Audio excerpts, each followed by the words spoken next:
from the ICMA Conference in Pittsburgh, Pennsylvania, this is GovLove, a podcast about local government, brought to you by Engaging Local Government Leaders. I'm Meredith Reynolds, Deputy City Manager of Long Beach and GovLove co-host. We have a great episode for you today. We're talking with Allison Laskey about interdisciplinary urban-focused research and how local government can be part of connecting scholarship and practice. But first, the best way to support GovLove is to become an ELGL member. ELGL is a professional association engaging the brightest minds in local government. Check us out and learn more about membership at elgl.org. Now let me introduce today's guest. Allison Laskey is the Associate Editor of Nature Cities, a recently launched monthly online journal that publishes research and opinion about cities and urban issues, aiming to deepen understanding of the character and dynamics of cities, including their roles, impacts, and influences, past, present, and future. In this role, Allison is primarily responsible for research and opinion pieces about urban planning, public policy, community development, and related social science, humanities, and interdisciplinary contributions. Before joining Nature Cities, Allison was a postdoctoral researcher at Wayne State University, studying community economic development and resilience in critical infrastructure systems. Allison earned a PhD in urban and environmental planning and policy from the University of California, Irvine, where she conducted an ethnographic study of a long-term Detroit resident association fighting to stop displacement, resegregation, and gentrification. Prior to her PhD studies, Allison worked at the IDA Science and Technology Policy Institute and earned a BA in International Relations from Boston University. Welcome to GovLove, Allison. Thanks for joining me. Thanks, Meredith. It's great to be on the podcast. Excited to have you here in Pittsburgh. Let's have a little fun with a lightning round here to get to know you better. So what was the first music album that you owned? Okay, so when I was in maybe kindergarten or first grade, I was obsessed with Michael Jackson, and I got an audio cassette of the album Bad, and that was my first album. I loved it. We've actually had a number of conversations with some folks visiting here in Pittsburgh for ICMA about, some of the early things of music that we remember, and a lot of folks have a critical cassette tape for their first memories. So that's what it was. Cool. That was the era. Yep. All right. What is your go-to snack food? So if I need a little pick-me-up, I always love a bite of chocolate, but my new favorite snack is these Michigan dried cherries. You may not know that Michigan is a cherry state, and these dried cherries that I've been getting are just a burst of flavor. They're amazing. And are they dried? Mm-hmm. Ooh, that sounds really good. They're like this dark red. I've been giving them to my grandma. She loves them. Very nice. What's the last movie or TV show that you watched? I've been catching up on Reservation Dogs. So I know it's been a favorite of many people. It got a brilliant award a nod at the Emmys this year. I just think it's an amazing set of characters and stories about real life. And then, relevant to the question of cities, it's so interesting how they're on the reservation, but they have an idea of cities. They're always talking about the city, this icon of the city. So it gives me that little interest, special interest, aside from just loving the characters in the story. Yeah. All right. And lastly, since we're in the Burgh, you've been here for a few days, kind of working and tooling around. What is one thing that you were excited to learn while you were in Pittsburgh? So I love Pittsburgh. I was born in Pittsburgh. My mom's family is from Pittsburgh. So I've been here my whole life. On and visiting every year, and now this is at the end of the trip. As a baseball fan, one of my favorite aspects was going to PNC Park just for the reception at the beginning. That was such a special treat to get to do. But in terms of learning, and I haven't been able to go to much of the ICMA conference, but the bits that I've been able to go to have just been so enlightening in thinking about the work that we're doing in Nature Cities, which is a more academic-oriented realm, and then thinking about the practitioner work of the local government folks who are here at ICMA, and thinking about how we can connect those more. So being at ICMA and having conversations with folks and going to a few sessions has given me more insight into the world of local government and what matters for people, not just on the daily, but how to think about what residents need, think about what the cities need that people are coming from very different contexts. So it's been very inspiring in that way. Oh, good. Yeah, I definitely think that this is a very nerdy place to be, but that we love it, right? Because we're in local government. And it's nice that, someone from a different, discipline can appreciate it just as much as we do. So, well, awesome. I'm coming from another side of nerdiness. Yeah. And so it's great to connect and super fun to meet people with similar interests from a different vantage point. Yeah. Well, and shout out to PNC Park for our listeners. If you have never seen a baseball game in Pittsburgh, the views from the stadium are pretty unmatched for sports stadiums across the country. Just, beautiful old buildings in the background, the hill behind it. Really spectacular views. So anyone who wants to catch a baseball game, Pittsburgh's the place to be. It was an amazing reception, and PNC Park is arguably the most beautiful stadium in baseball. And that's coming from a fan who loves baseball stadiums and misses Three River Stadium and has a ton of family lore about Three River Stadium. Awesome. Well, to get us started today, to kind of go back, let's start with your origin story. We do this a lot on the podcast because we'd like to know kind of what motivated you to be in the place that you are. So let's talk a little bit about how you developed an interest in how cities work. How did that play a role leading you through your college studies? So I grew up in a suburb of Washington, D.C., and my hometown is Reston, which is famous in urban planning for being a planned community. Okay. But Reston was animated in many ways and given lifeblood by being right next to Washington, D.C. The industry, the parents of kids I went to school with, folks were very much connected, either going daily into D.C. or being connected to. So as soon as I was a teenager, I was taking the metro into DC with my friends, going to art museums. That was our pastime.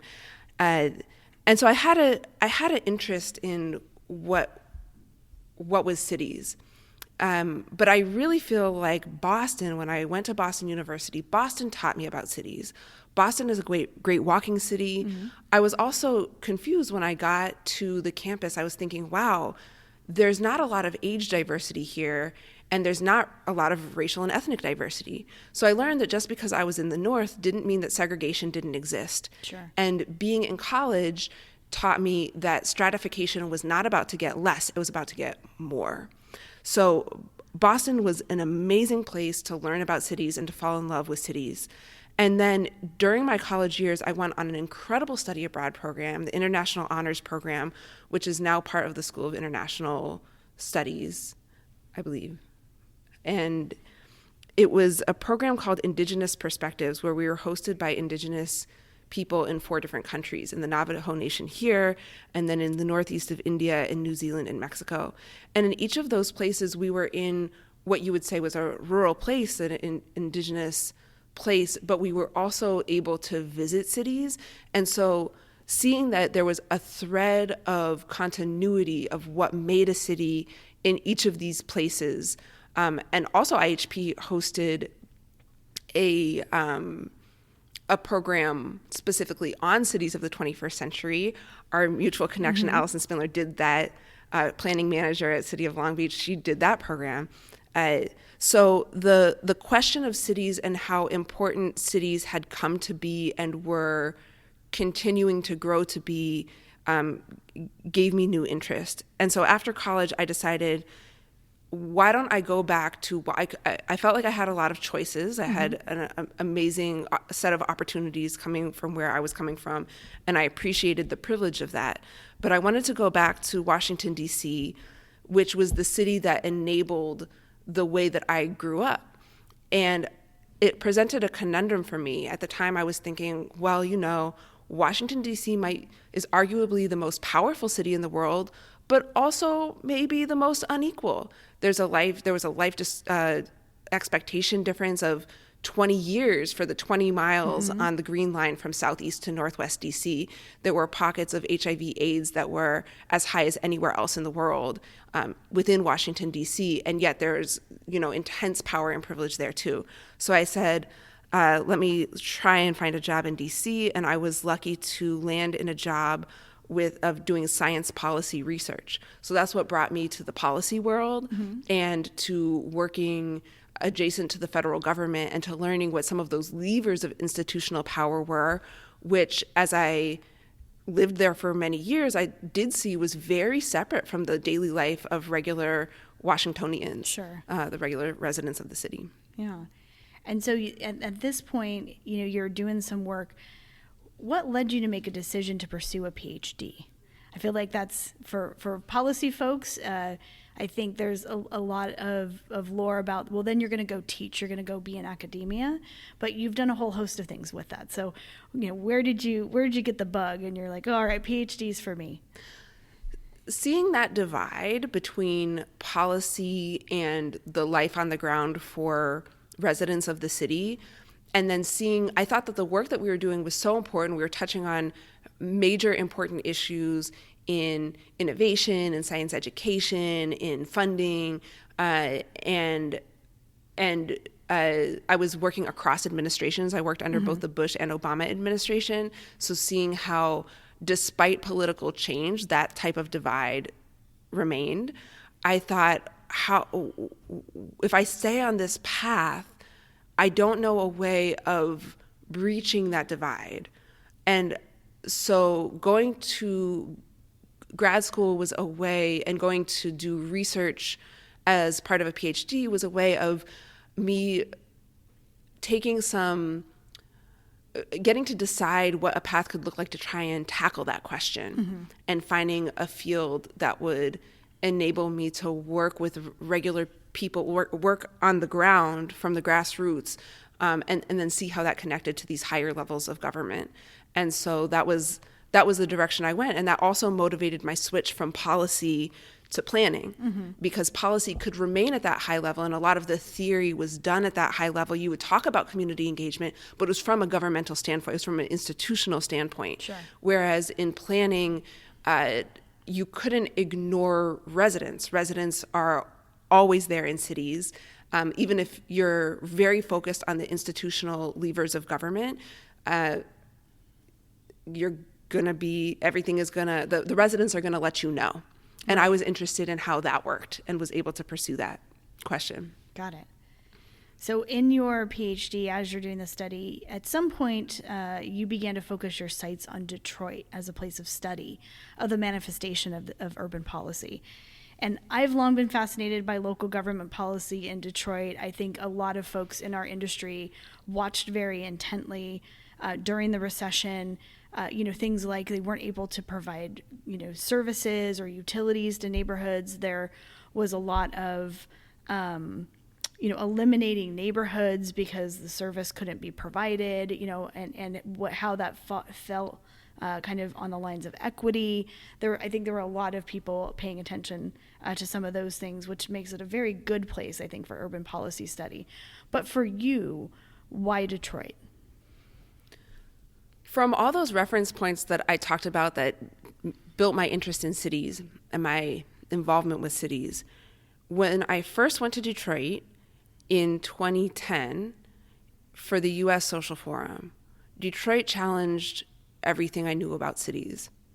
I had never seen that level of structural disinvestment. So all of the policy challenges that you're talking about were preceded by decades of disinvestment.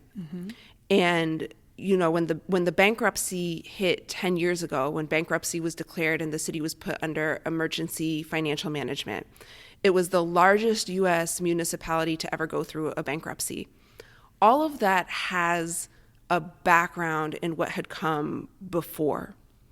So what I learned when I started going to Detroit from folks that I was meeting, residents who were active in the community, because I was trying to get away from the institutional bias. I was trying to meet folks who are active in the community and not only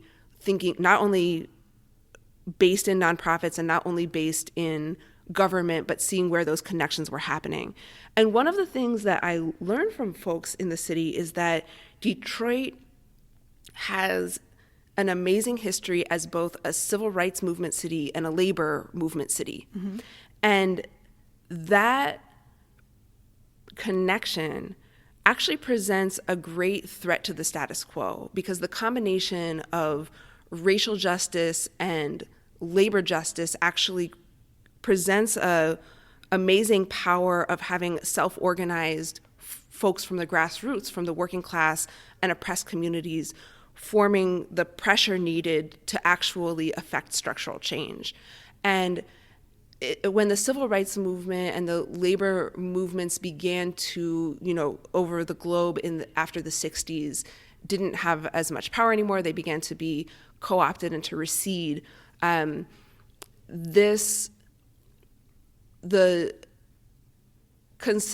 were many concessions made toward building local, putting Black people in office in the city and building a Black-led community. But also there was an incredible flight of capital and of white communities. Mm-hmm. So Detroit became the most hyper-segregated borderlines in the country, on its northern border and on its eastern border. And there was conscious disinvestment in what it would take to keep one of the most iconic industrial cities in the U.S. running. This, of course, was also amid international competitiveness around the auto industry and the question of manufacturing in the country. But it was as well along racial lines. And so this legacy, which was known by the community, and I was educated by folks about it, is something that I wanted to study. What does that mean for residents today? What does that mean for long-term Detroiters and for the future of Detroit? That's really interesting, yeah. And it was such an interesting sort of case study in so many ways, as that some of those things were unfolding in the 2010s. And I think there are, definitely still many, many lessons to come from some of the things that many of us watched, from the city of Detroit. The other thing I can add when we're talking about, this is the 10-year anniversary of the bankruptcy hitting. Mm-hmm. There's different laws about emergency management around the country, but in Michigan, all of the majority Black cities, at some point, democracy was completely suspended. The Democratic leadership was taken out, and an emergency manager was put into place. Yeah. A dictator ended up running the city and restructuring the finances of the city. So when we're talking about the future of these places, it's also contingent on the withdrawal of democratic opportunity that has set new precedents in these places. Yeah, definitely something for those of us who might find ourselves in an emergency circumstance in the future, whether it's financial or natural disaster or pandemic or other things, for sure. So based on the work that you have done studying Detroit, what have been some of the key learning moments for you? What should people know about the communities in Detroit that you've connected with? So when at a certain point when I went to Detroit, I got connected to a resident association in a neighborhood that in the post-bankruptcy planning was targeted for investment. The residents were incredibly worried about gentrification, displacement, and resegregation. And there were a series of community engagement meetings that were happening at the time, and the residents were bringing up this problem. We're being pushed out. What's your plan for dealing with poverty and racism in this neighborhood and in the city? And what was incredible was that the residents put together a set of demands, and the demands that they brought to the meeting, they ended up restructuring one of the community engagement meetings. They said, okay, you think this is your meeting, city, but this is our meeting. You're at our monthly meeting, and this is how the meeting is going to go. We have a set of demands. We need you to know about this, and you can do your presentation, but we're also going to have a space for us to talk. This was very intimidating, as you can imagine, Sure. to the planners, but also the planners on this project in some cases demeaned the residents' intelligence. They accused the local CDC director of writing the demands, not thinking that the residents could actually do that themselves. And so residents were telling me we're always being treated like we're stupid. So a big thing that I would say is residents aren't stupid. Don't treat them that way. Think of how to learn from folks. And we're trained in this as planners, but also when it comes into the real world, you may not, it's a challenge to meet the goals that you're trying to meet for the requirements of your programs and the direction of planning with the actual needs of residents. It can be very disruptive. Yeah, I sort of think about community knowledge like technical knowledge. So those of us who have been trained in planning have technical knowledge, but it is one data point that you meet with the community's technical knowledge because they have that lived experience. They're in the neighborhood. You know, they might have a history there, a family there, and I don't think about it as different, right? It's the same kind of level of that technical knowledge. And that's a huge challenge because it may have to change a paradigm of how things are going. In Detroit, I think the plans that the planners came in with are relatively the direction that things are going. So residents are seeing their neighborhoods change around them and not necessarily with them in mind. And over the years, the community was able to win concessions. They were able to put, as well as conversations happening across the country and across the world, affordable housing, the housing crisis has become, since 2017, when I started that project in Detroit, much more of a prominent conversation. The pandemic brought it out as well. But the wins are relatively minuscule compared to the need. And a lot of the things that are put on the table by the community are still, there's a home repair crisis in Detroit, but there's still more of an inclination to do demolition and building new than to thinking about repairing some of these centennial homes, which are amazing structures. So the dominant models of development, this is not just a Detroit problem, the dominant models of development aren't necessarily dealing with these deepest needs of residents, and that's an ongoing challenge. Yeah. So I think, hearing about Detroit, you're very invested there. You've done a lot of research. You have deep connections with the community. At some point, you transitioned from your postdoctoral research to being an editor of the academic journal Nature Cities. So perhaps you can help ground us by telling us a little bit more about the journal and what that transition was like for you. Absolutely. As much as I'm interested in research and I still want to write up and publish some of what I've learned, which I haven't had the opportunity to do yet, the problems I saw are bigger and interconnected, even beyond urban planning and policy, which in itself is a vast range of fields and folks. So when I saw the opportunity to join Nature, I knew Nature as, a seminal journal across the sciences. Nature has been around since it was founded in 1869. Wow. And in the last 15 years, it started promoting research journals, launching new research journals in different areas. And most of them are very hard sciences, physics, chemistry, microbiology. And then there's been more interdisciplinary journals that have emerged too that I found very exciting. I was following during those years sustainability, climate change, and more social science oriented journals, human behavior, food. So we have an amazing portfolio at Nature, and cities to me seem to be incredibly timely and exciting.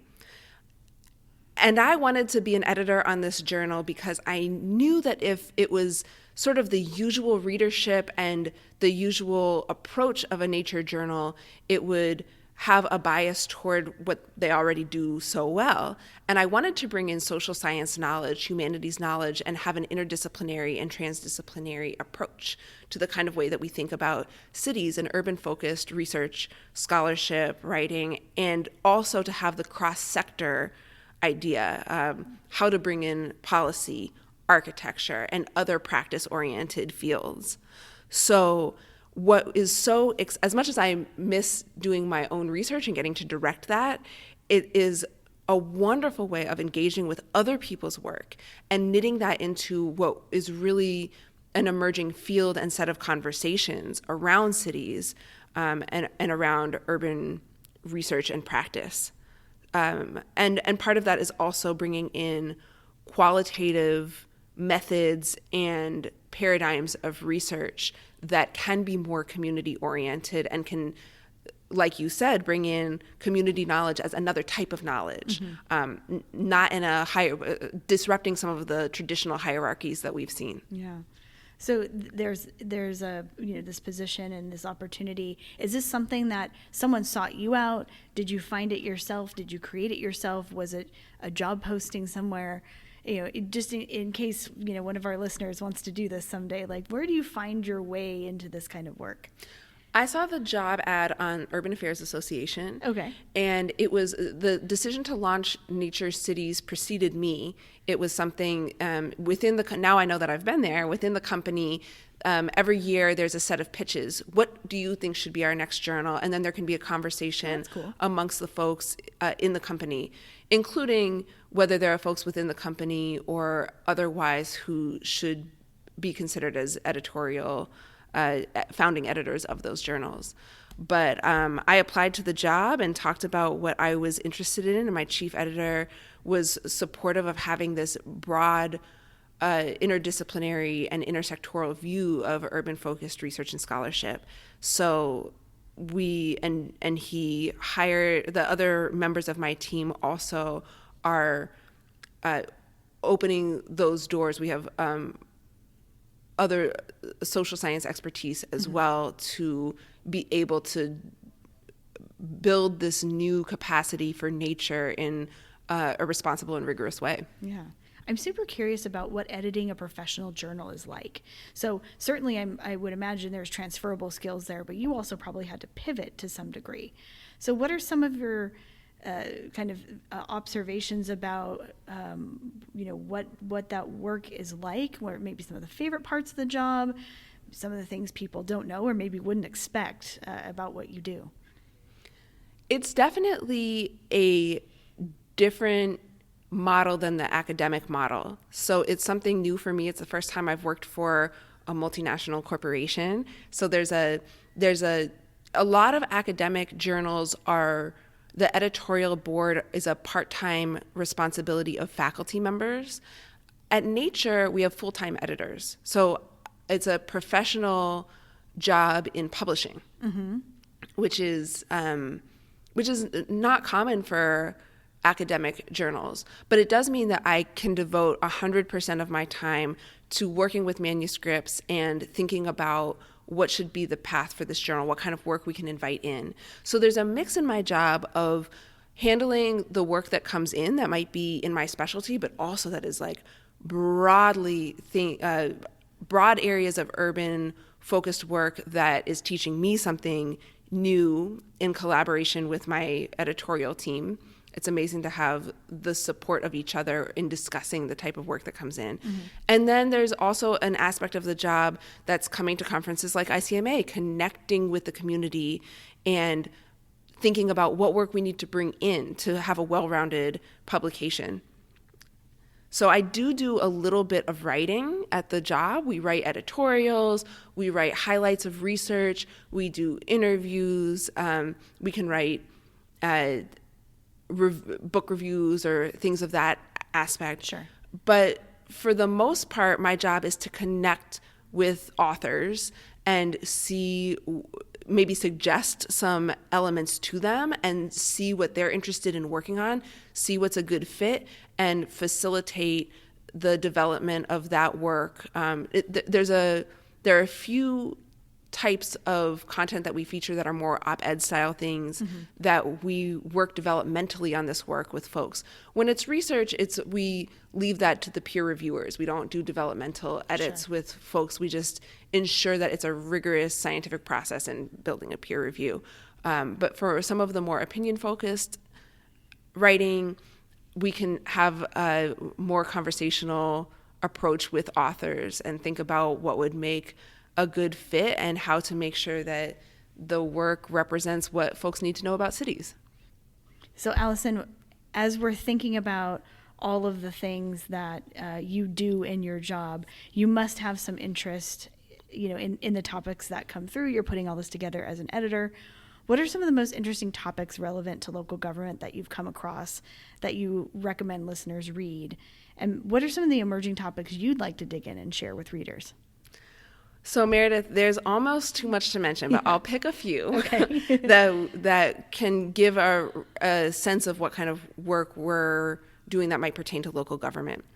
So an article that just came out that is very local government focused is by Dietz Martinez and colleagues in Boston, who they've looked at the first 2 years of implementation of BERDO, which is a new building standard, an ordinance for new building standard in the city to try and build sustainable buildings. Mm-hmm. And in that, what's so significant as well about that ordinance is that there's a justice component. So there's a huge community engagement component and a community advisory board as part of that. And what they found in that study is that contestations around justice were central to the entire implementation process in the city. So what that is signaling across local government policies, especially around the question of climate, is the question of how justice concerns come up from the community and then how they can be dealt with by local government folks. We also, in the same issue, have an article by Bruno and colleagues around 15-minute cities.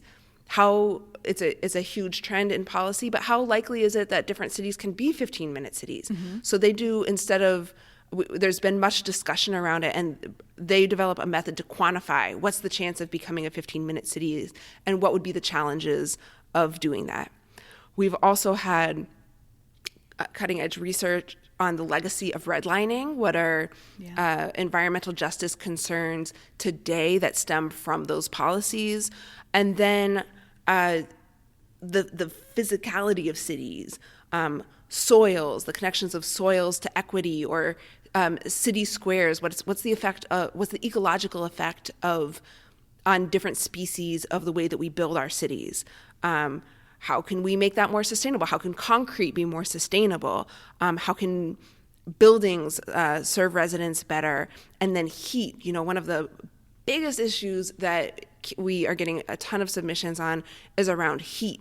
And so we can't publish everything that we get on that topic, but what we can do as editors is try and shape a conversation, not just one way of thinking about the problem of urban heat, but many different facets, including a recent article by Chen and colleagues that were talking about, well, with some of the ways that heat gets mitigated, there might be a loss of sunlight in cities, and mm-hmm. sunlight is life-giving and necessary for us. So how do you balance the need of reducing heat with the importance of sunlight? These kind of questions come up and thread themselves through the journal. I'm particularly interested, as I mentioned, in interdisciplinary work, mm-hmm. even though that presents a huge challenge for authors and for us as editors in terms of getting that work reviewed and bridging conversations that have traditionally been in silos. But we want to be a venue for that to happen. We want to create a conversation about cities that pertains broadly to what the contemporary challenges are and what we need to be discussing across those silos going forward to solve some of those. Equity, justice, and then bringing more social science and humanities work into it. And I'll say that is just a little tiny snapshot, sure. And folks should feel free to browse the issues and feel free to email me if you need a copy of something, because we are especially interested in making this connection across the research practice divide. Especially being at ICMA, I'm seeing ways that some of the authors that I'm engaging with, some of the work that we're engaging with, it would be so valuable to have more conversations with practitioners, also making new conversations in the journal, so that we can represent what's happening in cities in a real way. Yeah, yeah. Well, the article in the 15-minute cities, I can't wait to read that because I heard about that concept years and years ago, and as an adult, when I can choose where I want to work and where I want to live, I now have a 15-minute lifestyle, and that really resonated with me years ago when I first heard about that. It was in grad school when I was here in Pittsburgh at Carnegie Mellon, I live in a downtown. I've always wanted to live in a dense urban environment. I come from a very small agricultural town. The big city always called to me. And thinking about, at the time where I could, afford to live and all that sort of stuff, really trying to find a way where I could live and work in the same place to reduce expenses of things like transportation. And I love my 15-minute lifestyle in downtown Long Beach. I get to walk to work, grocery stores, post office, dry cleaners, coffee shops. I get to support the local community. I'm very privileged to be able to do that, but it's also something that I worked really hard and looked for the right place, to do that, place to do that in. And it is such a gratifying thing to be able to walk out your front door and see the folks who live in your community that you serve and, support the local businesses that help your community thrive. And I can definitely see the applicability between an article like that and what I do in my job. So I'm very interested to share Nature Cities with my colleagues. And it seems also like a very relevant publication for those serving in or adjacent to local government. So what would you like to share with our listeners about why they should check it out and give it a read? Nature Cities tries to span urban-focused research and opinion for a broad audience. So you should be able to be a non-specialist and understand the research and the conversation that's happening in the journal and be able to contribute to that.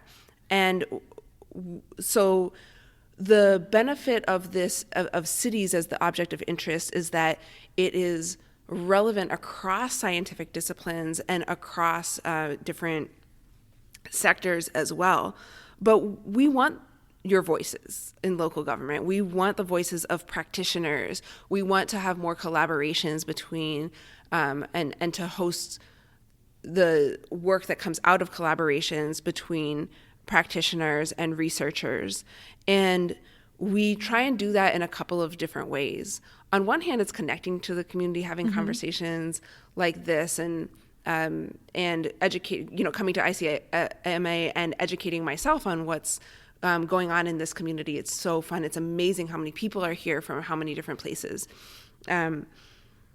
In Nature Cities, we have different types of content as well that might be more accessible to a non-academic, because there's the research articles. It's probably going to be relatively difficult to do that unless you have a research background or are partnering with researchers, which is highly encouraged, but not always possible, especially given all of the constraints that local government practitioners have on the daily. Yeah. At the same time, we want to know what's going on with you. And so there's shorter form options as well that we publish, like a worldview, where like, what's your perspective on something in one page that has to do with cities. So talking about your own experience and what you want others to know about that, how that can be relevant across contexts, as whether it's local or international, since we do have an international readership and authorship. And we also have an amazing piece, which I love, is called I and the City. And it's basically writing a tribute to your city. Aww. So a place that you know and love, tell us about it in a page. And that would be, we're an only online journal, but that would be the back page if we had a physical back page. Sure. So it's a nice bookend to some of the headier concepts, to have people talk about what really matters to them in a city, and it sheds an entirely different light.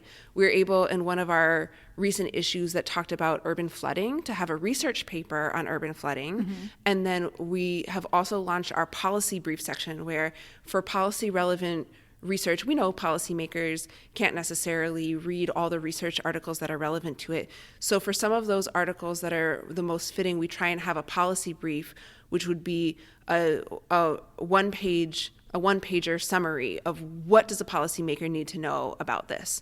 And that was developed in conjunction with policymakers in the UK who helped us understand what kind of format would actually be accessible and useful to policymakers. That's great. And then with that, we had an eye in the city of a local practitioner who's working on the question of urban flooding with residents. And so talking from a resident's point of view and from a community development point of view, what is the issue with urban flooding? So we try and have that range of content, and we would love to have the voices of local practitioners help us understand better, as the editors of Nature City and as the readers of Nature Cities, what we need to be paying attention to. I love that there's a love letter at the end of every journal. That makes me so happy. It is, and it is so sweet, Meredith. Some of them have been just my favorite pieces that we've published. Oh, that's awesome. That's awesome.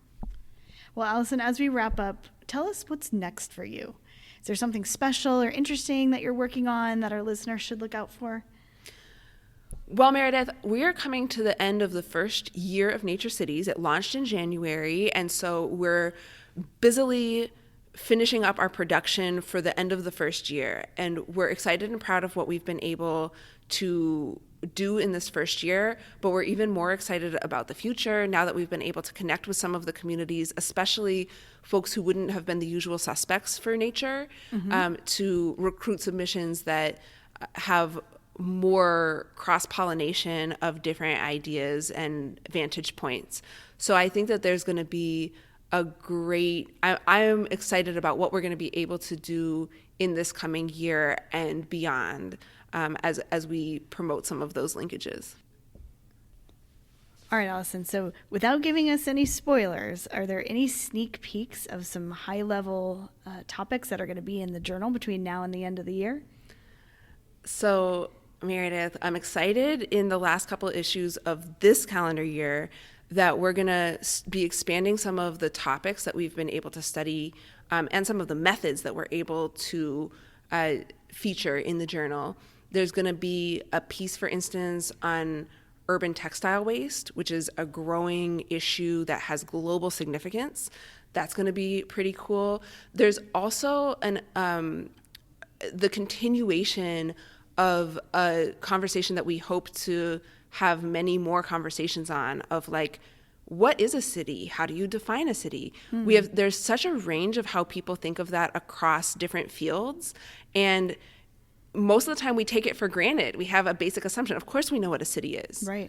And actually there's such a range of ways of thinking about it. And if we're going to have these cross-pollination of conversations across traditional divides, we actually should be having some basic definitional conversations too. Yeah. So this is something that framing is important. Might be kind of a controversial piece, but also one that should be very generative. And if you love it, if you hate it, write us something about it, and let's keep the conversation going. Yeah. So that's just a little sneak peek, but I think that in all of our different content, we're continuing to grow what we want to be as a journal. Yeah. Well, that will definitely, as a topic, generate a lot of engagement, I'm sure. So, well, thank you for being on with us today, Allison. Last question. If you could be the GovLove DJ, what song would you pick as the exit music for today's episode? Well, Meredith, when you sent me the questions, this is the one I was most concerned about because I love songs about cities. Actually, when I was writing my dissertation, I kept a file folder of lyrics for all of the songs about cities that I might end up using as epigraphs in the dissertation. Nice. But I had to go with a classic and a Detroit classic, Stevie Wonder, "Livin' for the City." And this song is amazing for so many reasons, because it's a journey. The song is a journey, and it is about what that experience is like of coming to a city, but it's also a period piece. But the thing about Stevie Wonder, who's an unmatched musician, is, my partner would say, think about what it's like when someone first heard this song. Yeah. I grew up with this song. The sounds have shaped all of the other sounds of music that I know and love. But when Stevie came out with that song, it was earth-shattering. It changed what people felt about music, and it changed and it encapsulated what people felt about a city. So that had to be my outro for Gov Love. I think that is a perfect outro for Gov Love. And I also have a Spotify playlist I will share with you with all of the songs I have about cities. Love it. Since listeners should know by now I'm a huge music fan, but we'll post it with the pod when we put it out on the social media channels. But thank you, Allison, for being here today. Shout out to Nature Cities. Very excited to have you as a guest because we don't often get editors of major academic journals with us. So thank you. Well, Meredith, it is so fun that we got to do this. I'm glad we were able to make the connection, and I look forward to engaging more with your listeners and to listening to more episodes of Gov Love myself. The ones I've listened to, I've already learned a ton. And shout out to ICMA. It's been an amazing first ICMA for me, and I love being in Pittsburgh. Excellent. That ends our Gov Love episode for today. A big thanks to Allison for joining the podcast. Subscribe to Gov Love on your favorite podcast app. New episodes drop every Friday. If you are already subscribed to Gov Love, go tell a friend or colleague about this podcast or share on social media. Help us spread the word that Gov Love is the go-to place for local government stories. Gov Love is brought to you by ELGL, Engaging Local Government Leaders. The best way to support Gov Love is to become an ELGL member. You can reach us online at elgl.org/govlove or at GovLove Podcast on LinkedIn, Instagram, and X. Thanks for listening. This has been Gov Love, a podcast about local government.